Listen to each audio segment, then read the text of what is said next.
आई वडिलांचे संस्कार. मदन त्याच्या आई वडिलांचा एकुलता एक मुलगा असतो. त्याची आई इंजिनियर असते आणि बाबा मोठे वकील असतात. तो मोठ्या शाळेत शिकत होता. एकदा तो रस्त्याने जात असतो त्याच्या बाबांसोबत.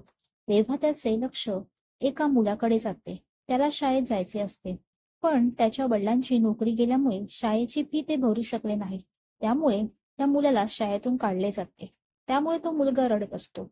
तेव्हा मदनचे बाबा ते बघतात आणि त्या मुलाची शाळेची फी भरतात. त्यामुळे त्याला शाळेत जाता येते. मदन एकदा आईसोबत जात असतो.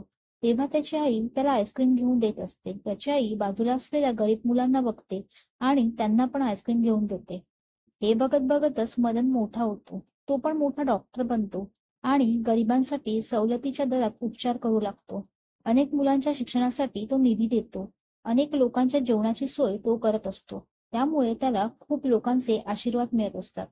हे सर्व तो त्याच्या आई वडिलांच्या संस्कारामुळेच करत असतो. तात्पर्य, आई वडील कसे आहेत यावरच मुलांचे भविष्य अवलंबून असते. Thank you.